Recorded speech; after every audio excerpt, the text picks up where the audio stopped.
Hi everyone, I hope you're having a wonderful month so far. I'm actually planning this setup a little early because I'm going on holiday the week I want to share this setup with you. Many of you asked me to do cherry blossoms and teach you how to draw them, and I'm so excited to be able to set everything up before my trip and get this out to you on time. This month's spread is a little different from my past setups because I have added color onto the pages. If you guys have been following me, I started out only using black ink and then added in color with my paintings, then added in more color using metallics, and now finally I have the courage to add real color with brush pens. Before we start, here's a little flip through of what I have completed so far for the month of March. I love how simple this setup is. Next to my 3-month calendar spread are my video ideas for the month simply listed out, and then I have my monthly calendar which is semi-complete, and then here are my trackers. I use alternating diagonal lines to fill in the boxes to create something like an optical effect. Next to those are my basic lists of my milestones and social stats. And then finally my weekly to-dos with all the checkboxes lined up. This first week was pretty bad because it started on a Thursday, but I wrote Monday, and then I have 2 Saturdays, one being a Sunday. I left some pages blank for the rest of the month, and then now we can start April's setup. Jumping right in, we're going to continue the story of the bunny and the bear as the sakura cherry blossoms inhale the first signs of spring and begin to blossom, surrounding a Japanese-inspired house set on top of mountains with a hint of the sun in the background. I've taken some time to pre-plan and sketch in the layout to save us some time, and if you're interested in how I find inspiration or the whole pre-planning process, check out my How I Start and Plan video for the behind the scenes. I'm starting off with the flowers first with my Tombow number 772, and then adding in the branches with the Tombow N15, basically pink and black. This would be my first time using these pens, and I absolutely love them because they don't bleed through the paper. For the stems, make sure to keep your pens loose, barely touching the paper to get more variety in your lines. And then go back in to add very thin lines, outlining the main ones, which give the whole branch more structure. After that, I'm inking in the blossoms and the rest of the imagery with my 05 micron pen, adding in shadows to bring the scene to life. For the final magical touch, I'm creating the sun with my metallic gold jelly roll. I'll have all my supplies in the description for you, plus a how to draw mountains video if you want to learn how to draw mountains and trees, so definitely check out all of that when you can. Underneath the title of the month, on top of my favorite blush cardstock, I have an amazing fact about cherry blossoms, which I found while falling in love with them. It says, the cherry blossom represents the fragility and the beauty of life. It's a reminder that life is almost overwhelmingly beautiful, but that it is also tragically short. Time is a blessing that we can't buy, nor do we know how much we actually have, and just that thought motivates me to try to do my best every day.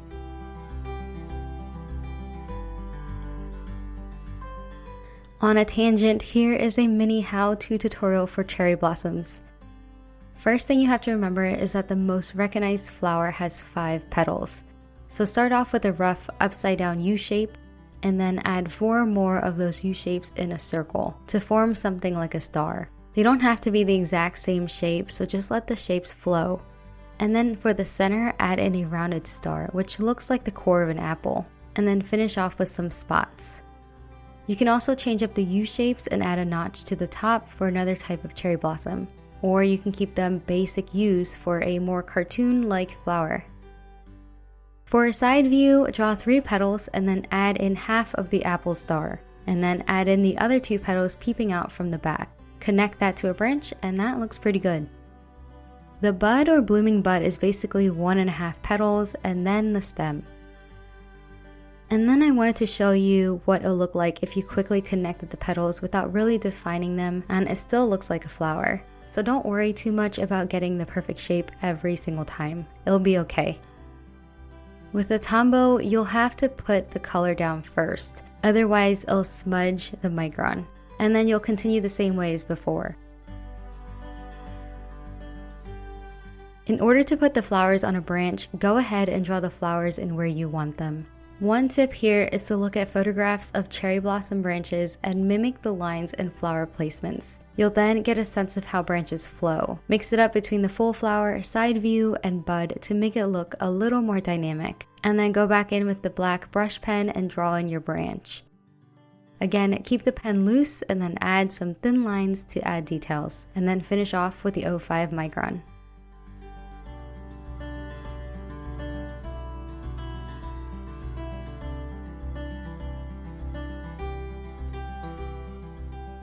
Along with the beautiful blooms of the sakura masking nature in varying shades of pink, the birds are singing their song. The bunny, curious about where the music is coming from, climbs onto a branch to find a beautiful blue bird chirping away, without a worry on its mind. Alone on his journey of self-discovery, he has followed his curiosities, allowing himself to take in all of the wonders of the world. But nothing, he believes, is quite as magical as the blooming of the sakuras, and he decided to spend some time to simply enjoy them. I taped off the paper to give it a clean border and then used watercolor for the wash in the background. For this piece, I am trying my hand with gouache for the first time. It is similar to watercolor but more opaque, and since I want the flowers to stand out, I thought it'd be perfect.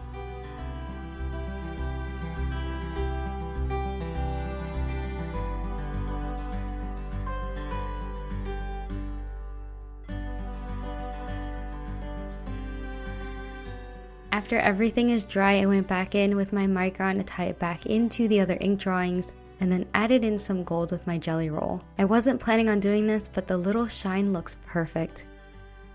I'll have this painting and the entire setup in my shop, so check that out if you're interested.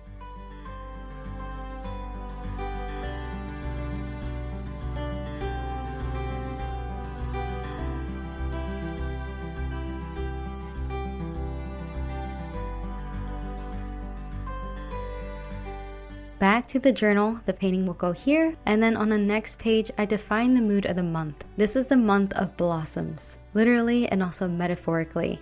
Underneath is a quote that sums up my meaning for my mood by Epictetus, which I hope I'm pronouncing correctly. He says, "Nothing great is created suddenly, any more than a bunch of grapes or a fig. If you tell me that you desire a fig, I answer you that there must be time. Let it first blossom, then bear fruit, and then ripen."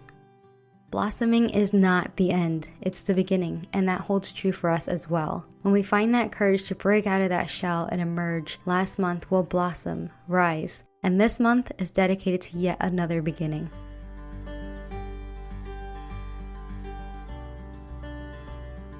Moving on to my 3-month calendar spread, I loved this version of it last month, so I simply kept the layout the same. I actually messed up May, making it look like Moi, but then used my white jelly roll to correct it. You can't tell too much that it was corrected unless you look really close, but it looks so much better. Not only is the singing bird fascinating to the bunny, he also spots something that seems to be able to control gravity, a beautiful hummingbird, who has come out to celebrate the blossoms as well. With its gold accents, it shines its magnificence to the world, like a priceless and delicate jewel of nature. I'll be using the next page to add my video ideas like I did last month, and since I was accepted into a juried craft show in Philly held on Mother's Day weekend called Art Star Bazaar, I'll be using this page to also plan out everything I'll need to make and do for the show. This will be my first craft show and I'm so excited to share this news with you. If any of you want to come out and say hi, I would love that so much.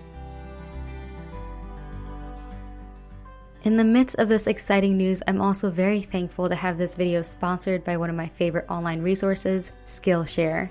I had no idea that I'd be able to get to this point where I could earn an income from my content, and for that, I have to thank you for being a significant part of my journey.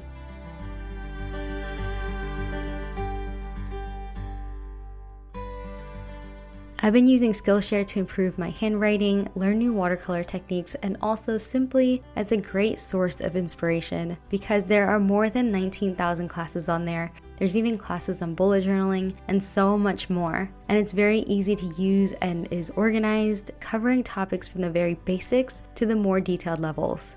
Since I want to get into using gouache more, I've been looking at a few classes on Skillshare, and one of my favorites is called Gouache for Illustrators, Create a Cute Animal Portrait. Basically breaking down how to use gouache while creating a cute animal in such a clear and easy to follow structure.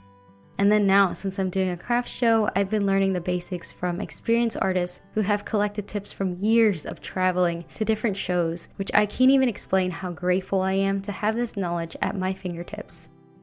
Skillshare is offering the first 240 members who sign up using the link in my description a 2-month premium membership for just 99 cents. Otherwise, memberships begin around $10 a month for unlimited access to learning.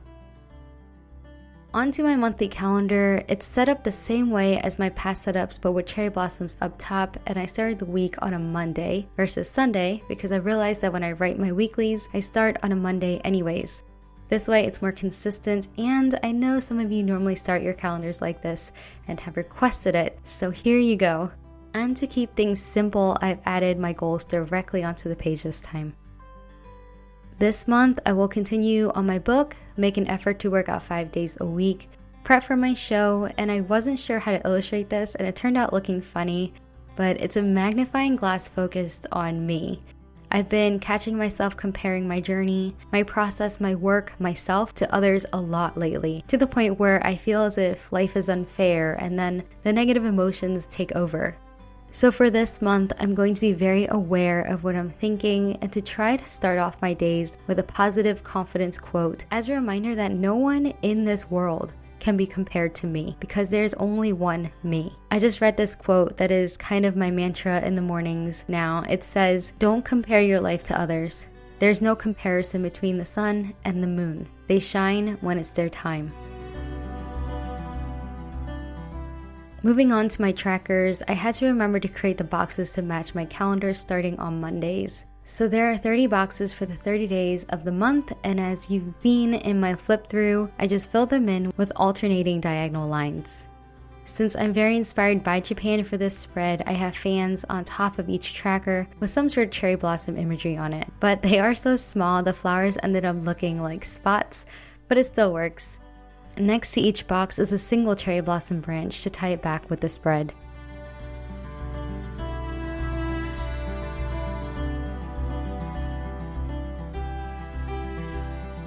After a day of venturing and exploring the beauty of nature, the bunny returns to the house. He stops in the middle of his tracks, overlooking the valley he'll have to cross, because he spots something familiar, but odd at the same time. Throughout his solo venture, he knew that someday he'd be somehow completing a full circle of a journey, ending at his beginning, but as a whole different bunny full of new knowledge, a newfound courage, and the tools to step outside of his comfort zone to continue to grow, to blossom.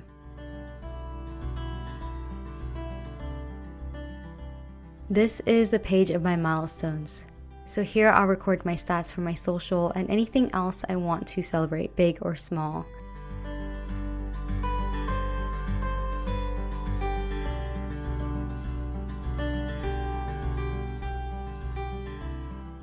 The bunny begins his decline down the mountain, over the valley, and then back up the mountain, towards the house, gaining speed as he realizes the blessing that is waiting for him at the top of the ridge. He flies into the arms of his dear friend the bear, overjoyed that something that was once his beginning, his present, and then his past, has now become his beginning again. They are surrounded by the vibrant colors of the blossoms as the sun shines her golden magical light upon them, reunited once again. Underneath this drawing is a quote by Cory Doctorow summing up the story. He says, "Every good thing comes to some kind of end, and then the really good things come to a beginning again."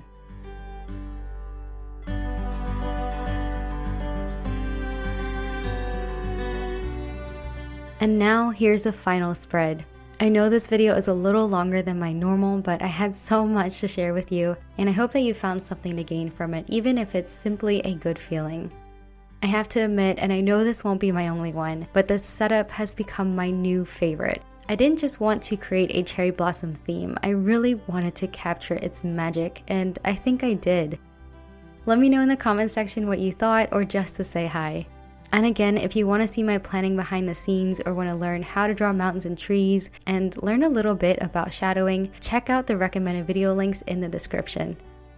If you haven't already, come join me on Instagram and tag me in the photos you want me to see. I love when you share your work, even though I can't comment on all of them. Just know that I really appreciate it. I am so thankful to have such a wonderful and positive community. I'm wishing you all the best on your journey, and I'm excited to be a part of yours. I'll see you next time. Bye!